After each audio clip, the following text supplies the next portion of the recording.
ಉಗ್ರಳಾದ ಯಮುನೆಯ ಪ್ರಕೋಪಕ್ಕೆ ರಾಷ್ಟ್ರ ರಾಜಧಾನಿ ದೆಹಲಿ ತತ್ತರಿಸಿ ಹೋಗಿದೆ. ಬಿಡುವಿಲ್ಲದೆ ಸುರಿತಾ ಇರುವ ಮಳೆಗೆ ರಾಜಧಾನಿಯ ಹಲವು ಪ್ರದೇಶಗಳು ಜಲಾವೃತವಾಗಿದ್ದಾವೆ. ರಸ್ತೆಗಳೆಲ್ಲ ಕೆರೆಗಳಂತಾಗಿದ್ದು ವಾಹನ ಸಂಚಾರಕ್ಕೆ ಪ್ರಯಾಣಿಕರು ಪರದಾಡ್ತಿದ್ದಾರೆ. ಮಳೆಗೆ ರಸ್ತೆಗಳೆಲ್ಲ ಹಾಳಾಗಿದ್ದು ಸಂಚಾರ ದಟ್ಟಣೆಯ ಬಿಸಿ ದೆಹಲಿ ಮಂದಿಯನ್ನ ಬಾಧಿಸುತ್ತಿದೆ. ಪ್ರವಾಹದ ಪರಿಸ್ಥಿತಿಯಲ್ಲಿ ಜನಜೀವ ಕೈಯಲ್ಲಿ ಹಿಡಿದು ಬದುಕುವಂತಾಗಿದೆ. ಭಾರೀ ನೀರಿನ ನಡುವೆಯೇ ಜನರು ಸಂಚರಿಸೋ ಸಾಹಸ ಮಾಡುತ್ತಿದ್ದು ಮಳೆ ನೀರು ಭಾರೀ ಪ್ರಮಾಣದಲ್ಲಿ ಬಸ್ ಒಳಕ್ಕೆ ನುಗ್ಗಿ ಅವಾಂತರ ಸೃಷ್ಟಿ ಮಾಡಿದೆ. ಮಳೆಯ ಹೊಡೆತಕ್ಕೆ ನಲುಗಿರೋ ದೆಹಲಿ ಜನರು ಅಪಾಯದ ಆತಂಕದಲ್ಲಿ ಕಾಲದೂಡುವಂತಾಗಿದೆ.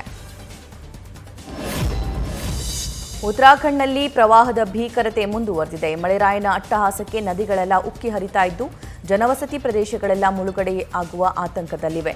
ಅಲ್ಲದೆ ಕಾಳಿ ನದಿಯ ಅಪಾಯದ ಮಟ್ಟ ಮೀರಿ ಹರಿತಾ ಇದ್ದಾಳೆ. ಅಕ್ಷರಶಃ ಮಹಾಕಾಳಿಯ ಅವತಾರವನ್ನೇ ತಾಳಿದ್ದಾಳೆ. ಅಪಾಯದ ಮಟ್ಟ 889 ಮೀಟರ್ ಮೀರಿದ್ದು 889 ಮೀಟರ್ ಮಟ್ಟದಲ್ಲಿ ಕಾಳಿ ಭೋರ್ಗರಿತಾ ಇದ್ದಾಳೆ. ಭಾರೀ ಮೇಘಸ್ಫೋಟದಿಂದ ನೀರಿನ ಹರಿವು ಹೆಚ್ಚಾಗಿದೆ. ನದಿ ನೀರಿನ ಮಟ್ಟ ಇನ್ನಷ್ಟು ಹೆಚ್ಚಾಗುವ ಆತಂಕ ನಿರ್ಮಾಣವಾಗಿದೆ. ನದಿ ಪಾತ್ರದ ತಗ್ಗು ಪ್ರದೇಶಗಳಲ್ಲಿ ವಾಸ ಮಾಡ್ತಾ ಇರುವ ಜನರಿಗೆ ನದಿ ಅಪಾಯವನ್ನ ತಂದೊಡ್ಡುವ ಸಾಧ್ಯತೆ ದಟ್ಟವಾಗಿದೆ. ಹೀಗಾಗಿ ತಗ್ಗು ಪ್ರದೇಶಗಳಲ್ಲಿ ವಾಸಿಸುವ ಜನರನ್ನ ಸುರಕ್ಷಿತ ಸ್ಥಳಗಳಿಗೆ ಸ್ಥಳಾಂತರ ಮಾಡುವುದಕ್ಕೆ ಪಿಥೋರ್ಗಢದ ಜಿಲ್ಲಾ ವಿಪತ್ತು ನಿರ್ವಹಣಾ ಅಧಿಕಾರಿ ಕ್ರಮ ಕೈಗೊಂಡಿದ್ದಾರೆ.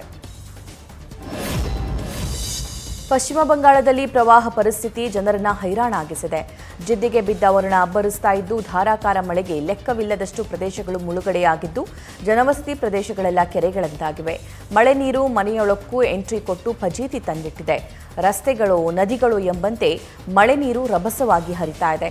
ಅದರಲ್ಲೂ ಪಶ್ಚಿಮ ಬಂಗಾಳದ ಸಿಲ್ಗುರಿ ಉಪನಗರದ ಹಲವು ಪ್ರದೇಶಗಳು ಪ್ರವಾಹದ ಪ್ರಕೋಪಕ್ಕೆ ತತ್ತರಿಸಿ ಹೋಗಿವೆ. ಯಮರೂಪಿ ಮಳೆಗೆ ಜನರ ಬದುಕಿ ಅತಂತ್ರಗೊಂಡಿದೆ. ರಕ್ಕಸ ಮಳೆಗೆ ಅಸ್ಸಾಂ ತತ್ತರಿಸಿ ಹೋಗ್ತಿದ್ದು ಪ್ರವಾಹದ ಭೀತಿಯನ್ನ ಎದುರಿಸ್ತಾ ಇದೆ. ಅಸ್ಸಾಂನಲ್ಲಿ ಒಟ್ಟು 175 ಗ್ರಾಮಗಳು ಮುಳುಗಡೆಯಾಗಿವೆ. ಭಾರೀ ಮಳೆಯಿಂದ ಅಸ್ಸಾಂ ಮೇಘಾಲಯ ಗಡಿಯುದ್ದಕ್ಕೂ ಜೋರಾಬತ್ನ ರಾಷ್ಟ್ರೀಯ ಹೆದ್ದಾರಿ 37 ಜಲಾವೃತಗೊಂಡಿದೆ. ಹೆದ್ದಾರಿಯಲ್ಲಿ ಸಂಚರಿಸೋ ಅಸಂಖ್ಯ ವಾಹನಗಳ ಸಂಚಾರಕ್ಕೆ ಸಂಚಕಾರ ಬಂದೊದಗಿದೆ. ಹೀಗಿದ್ರೂ ಕೂಡ ಹಲವು ವಾಹನಗಳು ಜಲಾವೃತಗೊಂಡ ಹೆದ್ದಾರಿಯಲ್ಲೇ ಸಂಚರಿಸೋದಕ್ಕೆ ಹೋಗಿ ಹರಸಾಹಸ ಪಡ್ತಾ ಇವೆ. ಕೆಲವು ವಾಹನಗಳ ಮುಂದೆ ಹೋಗಲಾರದೆ ನೀರಿನ ಮಧ್ಯೆ ಸಿಲುಕಿ ಪರದಾಡಬೇಕಾದ ಪರಿಸ್ಥಿತಿ ಇದೆ. ಇನ್ನೊಂದೆಡೆ ಬಕ್ಸಾರ್ ಮುಷಾಲ್ಪುರದಲ್ಲಿ ಡೈರಿಂಗ್ ನದಿ ಉಕ್ಕಿ ಹರಿತಾ ಇದ್ದಾಳೆ. ಈ ನದಿಯಲ್ಲಿ ಫಾರ್ಚುನರ್ ಕಾರೊಂದು ಬಹುತೇಕ ಕೊಚ್ಚಿ ಹೋಗಿದೆ. ಈ ವೇಳೆ ಕಾರಿನಲ್ಲಿದ್ದವರು ಸುರಕ್ಷಿತವಾಗಿ ಕೂಗಿಕೊಂಡರೂ ಕೂಡ ರಕ್ಷಣೆ ಮಾಡೋದಕ್ಕೆ ಕೂಗಿಕೊಂಡ್ರು.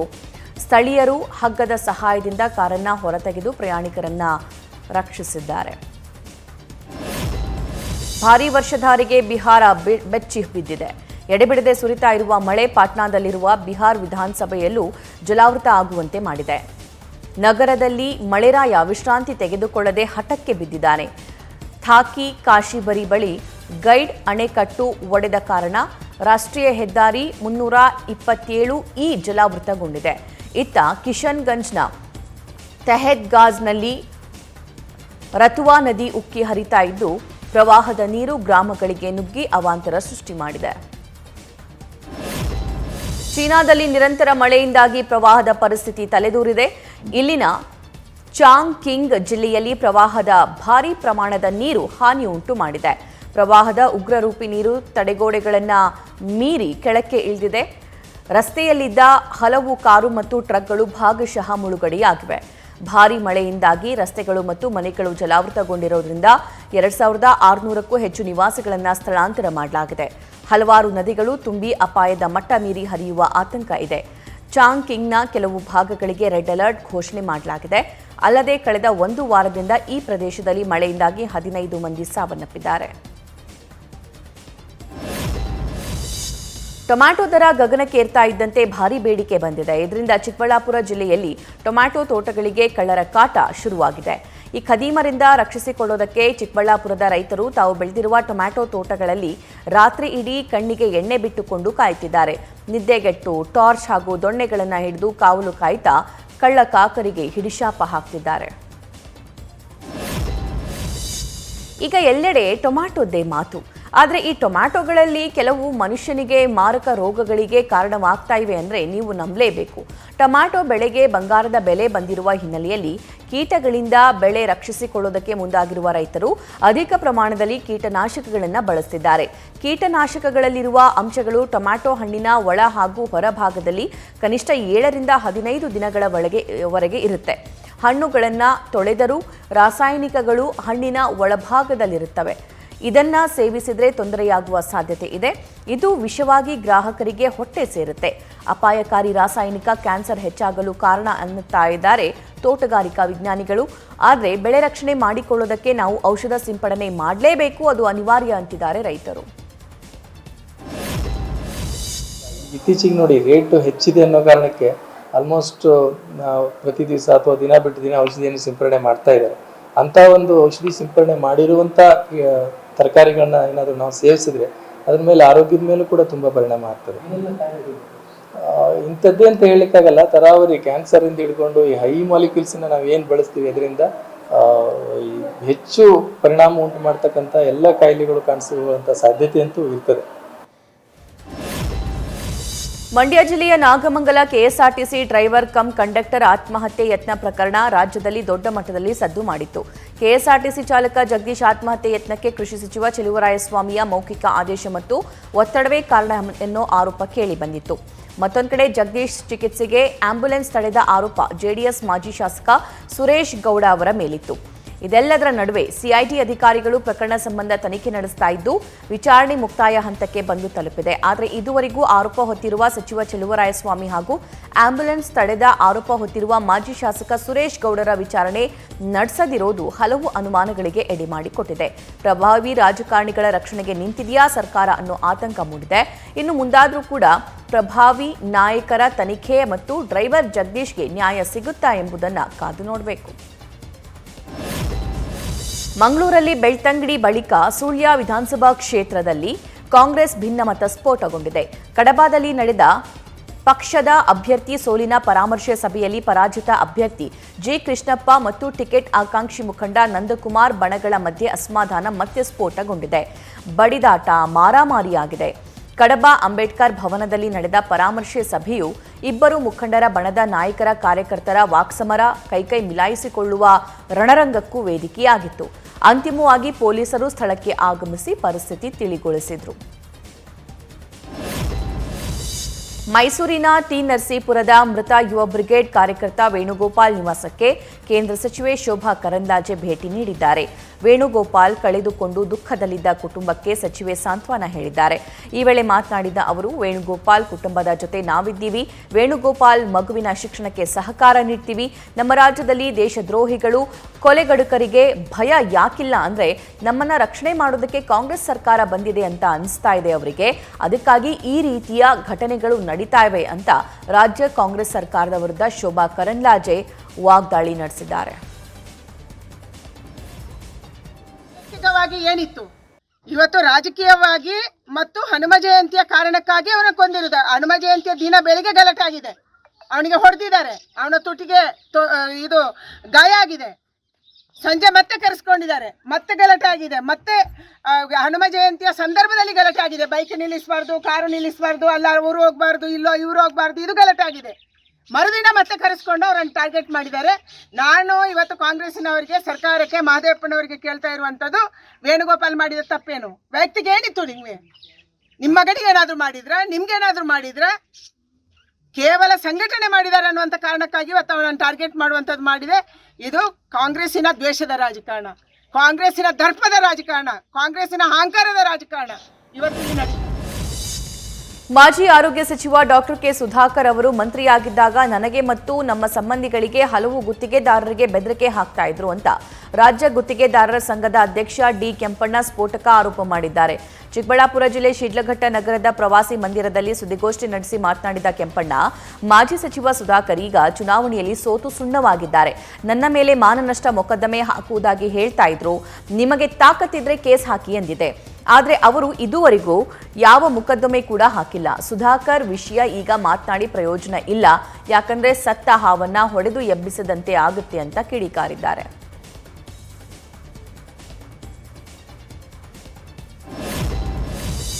ಒಂದು ಹೇಳಿದ್ರು ಅವರು ಡಿಫಾಮೇಷನ್ ಕೇಸ್ ಹಾಕ್ತೀನಿ ಅಂತ. I am ready to face the defamation case. ನಿಮ್ಮ ತಾಕತ್ ಇದ್ದರೆ ಡಿಫಾಮೇಷನ್ ಕೇಸ್ ಹಾಕಿ ಅಂತೇಳಿ ಅವ್ರು ಇದುವರೆಗೂ ಡಿಫಾಮೇಷನ್ ಕೇಸ್ ಹಾಕಿಲ್ಲ.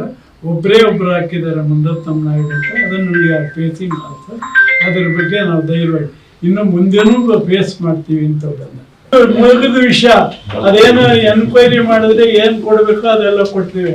ಸುಮ್ಮನೆ ಯಾಕೆ ಡೆಡ್ ಆರ್ಸ್ನ ಹೊಡೆದಂಗೆ ಆಯ್ತದೆ, ಸತ್ತೋಗಿದ್ದನ್ನ ಇದನ್ನ ಯಾಕೆ ಅದರ ಬಗ್ಗೆ ಈಗ ಸತ್ತೋಗ್ಬಿಟ್ಟಿದೆ ಅದು.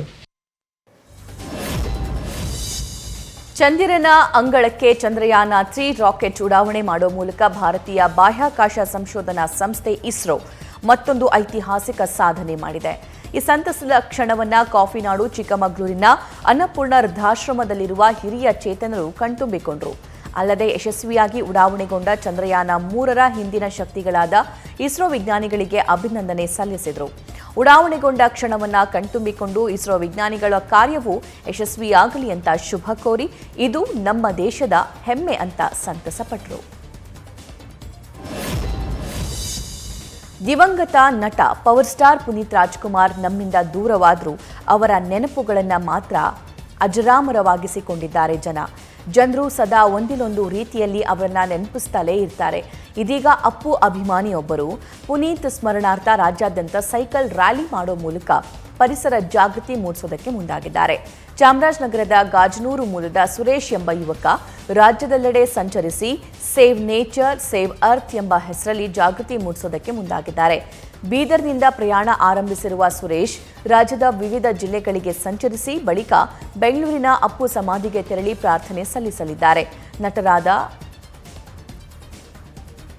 ತೆಲುಗಿನ ವಿವೇಕ್ ಅವರಿಗೆ ನಾನು ಪ್ರೇರೇಪಿತನಾಗಿದ್ದೀನಿ. ರಾಜ್ಯದ ಜಿಲ್ಲೆಗಳಿಗೆ ಸಂಚರಿಸಿ ಗಿಡ ನೆಡುವ ಮೂಲಕ ಜಾಗೃತಿ ಮೂಡಿಸುವ ಉದ್ದೇಶ ಹೊಂದಿದ್ದೀನಿ ಅಂತ ಅಪ್ಪು ಅಭಿಮಾನಿ ಸುರೇಶ್ ಹೇಳಿದ್ದಾರೆ. ಬೀದರ್ನಿಂದ ಗಡಿನಾಡು ಅಂದರೆ ಚಾಮರಾಜನಗರ ತನಕ ನಾನು ಸೈಕಲಲ್ಲಿ ರ್ಯಾಲಿ ಮಾಡ್ತಾ ಇದ್ದೀನಿ. ರ್ಯಾಲಿಗೆ ಏನು ಪರ್ಪಸ್ ಅಂತಂದರೆ ಆಲ್ರೆಡಿ ನಮ್ಗೆ ಗೊತ್ತಿರಬೇಕು, ಅಪ್ಪು ಬಾಸ್ ಬಂದು ಎಲ್ಲರಿಗೂ ಇನ್ಸ್ಪೈರ್ ಆಗಿದ್ದಾರೆ. ಅಪ್ಪು ಬಾಸ್ ಥರ ಇನ್ನೊಬ್ಬ ಆ್ಯಕ್ಟರ್, ತಮಿಳ್ನಾಡು ಆ್ಯಕ್ಟರ್ ವಿವೇಕ್ ಅಂತ, ಅವರು ನನ್ನ ಇನ್ಸ್ಪೈರ್. ಸೊ ಇವರಿಬ್ಬರು ನೆನಪಿಗೋಸ್ಕರ, ಇಬ್ಬರು ಈಗಿಲ್ಲ, ಇವರಿಬ್ಬರು ನೆನಪಿಗೋಸ್ಕರ ನಾನು all over Karnataka cycle tour ಮಾಡ್ತಿದ್ದು. ಈ ಟೂರ್ನ ಸಂದರ್ಭದಲ್ಲಿ ನಾನು ಹೋಗೋ ಸ್ಥಳದಲ್ಲೆಲ್ಲ ಪ್ಲಾಂಟೇಶನ್ ಮಾಡ್ತಾ ಇದ್ದೀನಿ. ಗೃಹಲಕ್ಷ್ಮಿ ಯೋಜನೆ ಜಾರಿಗೆ ಪ್ರಜಾಪ್ರತಿನಿಧಿ ನೇಮಕಕ್ಕೆ ಸರ್ಕಾರ ನಿರ್ಧಾರ ಮಾಡಿದ್ದು, ಈ ಕುರಿತಾಗಿ ರಾಜ್ಯ ಸರ್ಕಾರ ಮಾರ್ಗಸೂಚಿ ಪ್ರಕಟ ಮಾಡಿದೆ.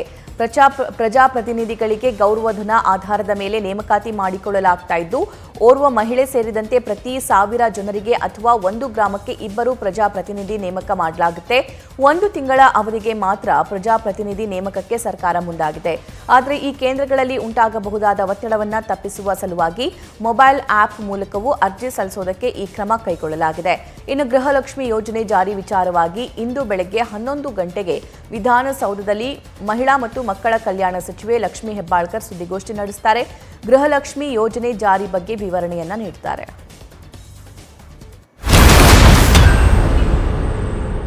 ರಾಜ್ಯ ಸರ್ಕಾರದ ಶಕ್ತಿ ಯೋಜನೆಯಿಂದಾಗಿ ಸಾರಿಗೆ ಬಸ್ಗಳಲ್ಲಿ ಪ್ರಯಾಣಿಕರ ಸಂಖ್ಯೆ ಹೆಚ್ಚಾಗಿದ್ದು, ವಿದ್ಯಾರ್ಥಿಗಳು ಸಂಚಾರ ನಡೆಸೋದಕ್ಕೆ ಪರದಾಡ್ತಿದ್ದಾರೆ. ಬೀದರ್ ಜಿಲ್ಲೆ ಹುಮ್ನಾಬಾದ್ ನಗರದ ಕಾಲೇಜು ವಿದ್ಯಾರ್ಥಿನಿಯರು ಪ್ರತಿಭಟನೆ ನಡೆಸಿ ಹೆಚ್ಚುವರಿ ಬಸ್ ಬಿಡುವಂತೆ ಮನವಿ ಸಲ್ಲಿಸಿದ್ದಾರೆ. ಶಕ್ತಿ ಯೋಜನೆಯಿಂದ ಬಸ್ಗಳು ಸಂಪೂರ್ಣವಾಗಿ ತುಂಬಿ ತುಳುಕ್ತಾ ಇದ್ದು, ಸಾರಿಗೆ ಬಸ್ನಲ್ಲಿ ಓಡಾಡೋ ವಿದ್ಯಾರ್ಥಿಗಳಿಗೆ ಭಾರೀ ತೊಂದರೆ ಆಗ್ತಾ ಇದೆ. ಕಿಕ್ಕಿರಿದು ಪ್ರಯಾಣ ಮಾಡ್ತಾ ಇರುವ ಪ್ರಯಾಣಿಕರ ನಡುವೆ ಸಂಚಾರ ಮಾಡೋದು ಕಷ್ಟಕರವಾಗಿದೆ. ಬಸ್ನಲ್ಲಿ ಸೀಟ್ ಹಿಡಿಯಲು ನಿತ್ಯ ನೂಕುನುಗ್ಗಲು ಆಗ್ತಾ ಇದೆ ಅಂತ ಅಳಲು ತೋಡಿಕೊಂಡಿದ್ದಾರೆ. ನಗರದ ಅಂಬೇಡ್ಕರ್ ವೃತ್ತದಿಂದ ಪ್ರತಿಭಟನೆ ಮೆರವಣಿಗೆ ನಡೆಸಿ ತಹಶೀಲ್ದಾರ್ ಮೂಲಕ ಹೆಚ್ಚಿನ ಬಸ್ ಬಿಡುವಂತೆ ಸರ್ಕಾರಕ್ಕೆ ಮನವಿ ಸಲ್ಲಿಸಿದ್ದಾರೆ. ಕಾಮಗಾರಿಯಲ್ಲಿ ಅವ್ಯವಹಾರ ಆರೋಪದ ದೂರಿನ ಮೇರೆಗೆ ಮಂಚನಬೆಲೆ ಯೋಜನಾ ವಿಭಾಗದ ಕಾರ್ಯನಿರ್ವಾಹಕ ಇಂಜಿನಿಯರ್ ಕಚೇರಿ ಮೇಲೆ ಲೋಕಾಯುಕ್ತ ಪೊಲೀಸರು ದಾಳಿ ನಡೆಸಿದ್ದಾರೆ. ರಾಮನಗರದ ಅರ್ಕಾವತಿ ಬಡಾವಣೆಯಲ್ಲಿರುವ ಕಾವೇರಿ ನೀರಾವರಿ ನಿಗಮದ ಮಂಚನಬೆಲೆ ಯೋಜನಾ ವಿಭಾಗದ ಕಾರ್ಯನಿರ್ವಾಹಕ ಇಂಜಿನಿಯರ್ ಲೋಕ ಬಲೆಗೆ ಬಿದ್ದಿದ್ದಾರೆ. ಡಿವೈಎಸ್ಪಿ ಗೌತಮ್ ನೇತೃತ್ವದಲ್ಲಿ ದಾಳಿ ನಡೆಸಿರುವ ತಂಡ ಕಚೇರಿಯಲ್ಲಿರುವ ಕಡತಗಳ ಪರಿಶೀಲನೆ ನಡೆಸಿದೆ. ಇನ್ನು ನಿಗಮದ ಕಾಮಗಾರಿಗಳಲ್ಲಿ ಭಾರೀ ಅವ್ಯವಹಾರ ನಡೆದಿದೆ ಅಂತ ಆರ್ಟಿಐ ಕಾರ್ಯಕರ್ತ ಶಂಕರ್ ದೂರು ಕೊಟ್ಟಿದ್ದಾರೆ. ಕೊಪ್ಪಳದಲ್ಲಿ ಆರ್ಟಿಒ ಅಧಿಕಾರಿಗಳ ಹಣ ವಸೂಲಿ ದಾಹಕ್ಕೆ ಲೋಡ್ ಲಾರಿಯೊಂದು ಪಲ್ಟಿ ಹೊಡೆದಿದೆ. ತಾಲೂಕಿನ ಶಹಾಪುರ್ ಟೋಲ್ ರಸ್ತೆಯಲ್ಲಿ ನಿನ್ನೆ ಸಂಜೆ ಈ ಘಟನೆ ನಡೆದಿದೆ. ವೇಗದಲ್ಲಿ ಬರ್ತಾ ಇದ್ದ ಲೋಡ್ ಲಾರಿ ನಿಲ್ಲಿಸಲು ಆರ್ಟಿಒ ಸಿಬ್ಬಂದಿ ಮುಂದಾಗಿದ್ರು. ಬ್ರೇಕ್ ಹಾಕೋದಕ್ಕೆ ಹೋಗಿ ಲಾರಿ ನಿಯಂತ್ರಣ ತಪ್ಪಿ ಪಲ್ಟಿ ಹೊಡೆದಿದೆ. ಲಾರಿ ಪಲ್ಟಿ ಆಗ್ತಾ ಇದ್ದಂತೆ ಆರ್ಟಿಒ ಅಧಿಕಾರಿ ಸಿಬ್ಬಂದಿ ಹೋಂಗಾರ್ಡ್ ಸ್ಥಳದಿಂದ ಕಾಲ್ಕಿತ್ತಿದ್ದಾರೆ ಎನ್ನಲಾಗ್ತಿದೆ. ಒಂದೆಡೆ ಆರ್ಟಿಒ ಅಧಿಕಾರಿಗಳ ಭ್ರಷ್ಟಾಚಾರದ ದಾಹಕ್ಕೆ ನಿತ್ಯ ಅಪಘಾತಗಳು ಆಗ್ತಿವೆ ಅಂತ ಅನೇಕ ಆರೋಪಗಳು ಬರ್ತಾ ಇವೆ. ಭದ್ರಾ ಹಿನ್ನೀರಲ್ಲಿ ಮೀನುಗಾರರಿಗೆ ಬರೋಬ್ಬರಿ 56 ಕೆಜಿ ತೂಕದ ಮೀನು ಸೆರೆಯಾಗಿದ್ದು, ಚಿಕ್ಕಮಗಳೂರು ಜಿಲ್ಲೆ ಎನ್ಆರ್ಪುರ ಪಟ್ಟಣದ ಮೀನು ಮಾರುಕಟ್ಟೆಯಲ್ಲಿ ಆಕರ್ಷಣೆಯ ಕೇಂದ್ರ ಬಿಂದುವಾಗಿತ್ತು. ಬೃಹತ್ ಗಾತ್ರದ ಮೀನನ್ನ ನೋಡಿ ಮಾರುಕಟ್ಟೆಗೆ ಬರುವ ಗ್ರಾಹಕರು ಹಾಗೂ ವ್ಯಾಪಾರಿಗಳು ಆಶ್ಚರ್ಯ ವ್ಯಕ್ತಪಡಿಸಿದ್ದು, ಭದ್ರಾ ಹಿನ್ನೀರಿನಲ್ಲಿ ಸೆರೆಯಾದ ಮೀನಿಗೆ ತಾಮುಂದು ಅಂತ ಖರೀದಿಗೆ ಮುಂದಾಗಿದ್ರು. ಮಲೆನಾಡಿನಲ್ಲಿ ಅಪಾರ ಮಳೆಯ ಪರಿಣಾಮ ಭಾರೀ ಪ್ರಮಾಣದಲ್ಲಿ ಮೀನುಗಳು ಭದ್ರಾ ನೀರಿಗೆ ಬಂದಿವೆ. ಪರಿಣಾಮ ಮೀನು ಹಿಡಿಯುವವರಿಗೆ ಹಬ್ಬವನ್ನ ಪರಿಣಮಿಸಿವೆ. ಸದ್ಯ ಒಬ್ಬರಿಗೆ 12,000 ಕೊಟ್ಟು 4 ಗ್ರಾಹಕರು ಈ ಬೃಹತ್ ಗಾತ್ರದ ಮೀನನ್ನ ಖರೀದಿಸಿದ್ದಾರೆ. ಟೊಮ್ಯಾಟೊಗೆ ದೇಶಾದ್ಯಂತ ಚಿನ್ನದ ಬೆಲೆ ಬಂದಿದ್ದು ಭಾರೀ ಬೇಡಿಕೆ ಸೃಷ್ಟಿಯಾಗಿದೆ. ಬೆಳೆದವನಿಗೆ ಜೇಬು ತುಂಬಿಸ್ತಿರೋ ಟೊಮ್ಯಾಟೊ ಕೊಳ್ಳುವವನ ಜೇಬಿಗೆ ಕತ್ತರಿ ಹಾಕ್ತಿದೆ. ಟೊಮ್ಯಾಟೊ ಬೆಲೆ ಗಗನಕ್ಕೇರಿದ ಬೆನ್ನಲ್ಲೇ ದೆಹಲಿ ಹಾಗೂ ಬಿಹಾರ್ನಲ್ಲಿ ರಿಯಾಯಿತಿ ದರದಲ್ಲಿ ಟೊಮ್ಯಾಟೊ ಮಾರಾಟ ಮಾಡಲಾಗ್ತಿದೆ. ಕೇಂದ್ರದ ಪರವಾಗಿ ಸಹಕಾರಿ ಸಂಸ್ಥೆಗಳಾದ NCCF ಮತ್ತು NAFED ದೆಹಲಿ ಮತ್ತು ಪಾಟ್ನಾ ರಿಯಾಯಿತಿ ದರದಲ್ಲಿ ಟೊಮ್ಯಾಟೊಗಳನ್ನು ಮಾರಾಟ ಮಾಡೋದಕ್ಕೆ ಪ್ರಾರಂಭ ಮಾಡಿವೆ. ಪ್ರತಿ ಕೆಜಿಗೆ 90 ರೂಪಾಯಿಯಂತೆ ಟೊಮ್ಯಾಟೊ ಮಾರಲಾಗ್ತಾ ಇದೆ. ಈ ಬಗ್ಗೆ ಮಾತನಾಡಿದ NCCF ಅಧ್ಯಕ್ಷ ವಿಶಾಲ್ ಸಿಂಗ್, ಕೇಂದ್ರ ಸರ್ಕಾರದ ಸೂಚನೆಯ ಮೇರೆಗೆ ವಿವಿಧ ರಾಜ್ಯಗಳಲ್ಲಿ ಸಬ್ಸಿಡಿ ದರದಲ್ಲಿ ಟೊಮ್ಯಾಟೊ ಮಾರಾಟ ಮಾಡ್ತಾ ಇದ್ದೀವಿ. ನಮಗೆ ರಾಜಸ್ಥಾನ, ಉತ್ತರ ಪ್ರದೇಶ ಮತ್ತು ದೆಹಲಿ ಈ 3 ರಾಜ್ಯಗಳಲ್ಲಿ ಮಾರಾಟ ಮಾಡೋದಕ್ಕೆ ಸೂಚಿಸಲಾಗಿದೆ ಎಂದಿದ್ದಾರೆ.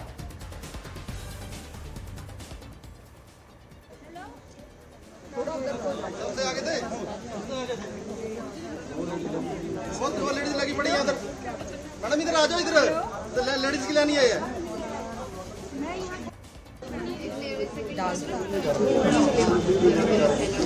पैसे दे दिया नहीं, मैं चेंज लेने हैं क्या? मेरे पास 500 है तो वो मिल जाएंगे, उनके पास मिलने में ये माइनस लेके ज्यादा है। अच्छा, अरे वो कोई बात नहीं। ಫ್ರಾನ್ಸ್ ಪ್ರವಾಸದಲ್ಲಿರುವ ಪ್ರಧಾನಿ ನರೇಂದ್ರ ಮೋದಿ ರಾಜಧಾನಿ ಪ್ಯಾರಿಸ್ನಲ್ಲಿ ನಿನ್ನೆ ನಡೆದ ಬಾಸ್ಟಿಲ್ ಡೇ ಪರೇಡ್ನಲ್ಲಿ ಮುಖ್ಯ ಅತಿಥಿಯಾಗಿ ಭಾಗವಹಿಸಿದರು. ಬಳಿಕ ಹಲವಾರು ಕಾರ್ಯಕ್ರಮಗಳಿಗೆ ಮೋದಿ ಸಾಕ್ಷಿಯಾದರು. ಪ್ಯಾರಿಸ್ನ ಎಲಿಸಿ ಅರಮನೆಯಲ್ಲಿ ನಡೆದ ವಿಶೇಷ ಔತಣಕೂಟದಲ್ಲಿ ಪಾಲ್ಗೊಂಡಿದ್ದರು. ಪ್ರಧಾನಿ ಮೋದಿಯನ್ನ ಫ್ರೆಂಚ್ ಅಧ್ಯಕ್ಷ ಇಮ್ಯಾನ್ಯುಯಲ್ ಮ್ಯಾಕ್ರನ್ ದಂಪತಿ ಖುದ್ದು ಸ್ವಾಗತಿಸಿ ಔತಣಕ್ಕೆ ಕರೆದೊಯ್ದು ವಿಶೇಷ ಗೌರವ ಕೊಟ್ಟರು. ಬಳಿಕ ಮಾತನಾಡಿದ ಪ್ರಧಾನಿ ಮೋದಿ, ಕಳೆದ 25 ವರ್ಷಗಳಲ್ಲಿ ಜಗತ್ತು ಅನೇಕ ಏರಿಳಿತಗಳನ್ನು ಮತ್ತು ಸವಾಲಿನ ಸಮಯವನ್ನು ಎದುರಿಸಿದೆ.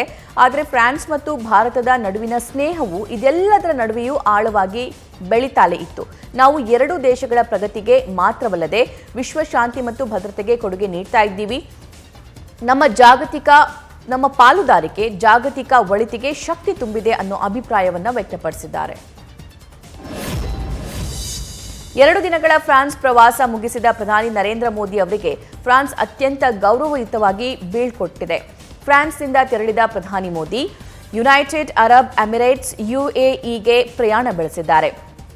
UAE ಜೊತೆಗಿನ ದ್ವಿಪಕ್ಷೀಯ ಬಾಂಧವ್ಯವನ್ನ ಮತ್ತಷ್ಟು ಗಟ್ಟಿಗೊಳಿಸೋದಕ್ಕೆ ಅಧ್ಯಕ್ಷ Mohammed bin Zayed Al Nahyan ಅವರನ್ನ ಪ್ರಧಾನಿ ಮೋದಿ ಭೇಟಿ ಮಾಡಲಿದ್ದಾರೆ. ಅಲ್ಲಿ ಅವರು UAE ನಾಯಕರು ಮತ್ತು ಪ್ರಭಾವಿಗಳೊಂದಿಗೆ ಸಂವಾದ ನಡೆಸುತ್ತಾರೆ. ಪ್ರಧಾನಿ ಮೋದಿ ಸ್ವಾಗತಕ್ಕೆ UAE ಭರ್ಜರಿ ಸಿದ್ಧತೆ ಮಾಡಿಕೊಂಡಿದೆ. ಈ ಭೇಟಿ ನಂತರ ಮೋದಿ ಭಾರತಕ್ಕೆ ವಾಪಸ್ಸಾಗ್ತಾರೆ. ಮಹಾದೇವ ಶಿವನ ಭಕ್ತರ ವಾರ್ಷಿಕ ಯಾತ್ರೆ ಎಂದೇ ಕರೆಸಿಕೊಳ್ಳುವ ಕನ್ವಾರ್ ಯಾತ್ರೆಯಲ್ಲಿ ಇದುವರೆಗೂ ಕೋಟ್ಯಂತರ ಭಕ್ತರು ಪಾಲ್ಗೊಂಡರು. ಉತ್ತರಾಖಂಡ ಹರಿದ್ವಾರದಲ್ಲಿ ಗಂಗಾ ನದಿಯ ಪವಿತ್ರ ಜಲವನ್ನು ತೆಗೆದುಕೊಳ್ಳೋದಕ್ಕೆ ಸಹಸ್ರಾರು ಸಂಖ್ಯೆಯಲ್ಲಿ ಯಾತ್ರಾರ್ಥಿಗಳು ಆಗಮಿಸಿದರು. ಇದುವರೆಗೂ ಗಂಗಾ ನದಿಯ ಪವಿತ್ರ ನೀರನ್ನು ತೆಗೆದುಕೊಂಡು ಹರಿದ್ವಾರದಿಂದ 3 ಕೋಟಿಗೂ ಹೆಚ್ಚು ಶಿವನ ಭಕ್ತರು ಗಮ್ಯಸ್ಥಾನಕ್ಕೆ ತೆರಳಿದ್ದಾರೆ ಅಂತ ಹೇಳಲಾಗ್ತಿದೆ. ವೆಸ್ಟ್ ಇಂಡೀಸ್ ವಿರುದ್ಧದ ಮೊದಲ ಟೆಸ್ಟ್ ಪಂದ್ಯದಲ್ಲಿ ಟೀಂ ಇಂಡಿಯಾ ಭರ್ಜರಿ ಜಯಬೇರಿ ಬಾರಿಸಿದೆ. ನಿನ್ನೆ ನಡೆದ 3ನೇ ದಿನದಾಟದಲ್ಲಿ ಟೀಂ ಇಂಡಿಯಾ 421 ರನ್ಗಳಿಗೆ ಇನ್ನಿಂಗ್ಸ್ ಡಿಕ್ಲೇರ್ ಮಾಡಿಕೊಳ್ತು. ಆ ಬಳಿಕ 2ನೇ ಇನ್ನಿಂಗ್ಸ್ ಆರಂಭಿಸಿದ ವೆಸ್ಟ್ ಇಂಡೀಸ್ ತಂಡ ಅಶ್ವಿನ್ ಸ್ಪಿನ್ ಬಲೆಗೆ ಸಿಲುಕಿ ತತ್ತರಿಸಿ ಹೋಯಿತು. ಅಶ್ವಿನ್ ಬೌಲಿಂಗ್ ಮುಂದೆ ರನ್ ಗಳಿಕೆಗೆ ಪರದಾಡಿದ ವಿಂಡೀಸ್ ಬ್ಯಾಟರ್ಸ್ ಪೆವಿಲಿಯನ್ ಪರೇಡ್ ನಡೆಸಿದ್ರು. ಕೇವಲ 130 ರನ್ಗಳಿಗೆ ವೆಸ್ಟ್ ಇಂಡೀಸ್ ತಂಡ ಆಲ್ ಔಟ್ ಆಯಿತು. ಅಶ್ವಿನ್ 7 ವಿಕೆಟ್ ಕಬಳಿಸಿದ್ರೆ ಜಡೇಜಾ 2, ಸಿರಾಜ್ 1 ವಿಕೆಟ್ ಕಬಳಿಸಿದ್ರು. ಇದರೊಂದಿಗೆ ಇನ್ನಿಂಗ್ಸ್ ಹಾಗೂ 141 ರನ್ ಅಂತರದಲ್ಲಿ ಜಯ ಸಾಧಿಸಿದ ಟೀಂ ಇಂಡಿಯಾ 2 ಪಂದ್ಯಗಳ ಸರಣಿಯಲ್ಲಿ 1-0 ಅಂತರದಲ್ಲಿ ಮುನ್ನಡೆ ಸಾಧಿಸಿದೆ.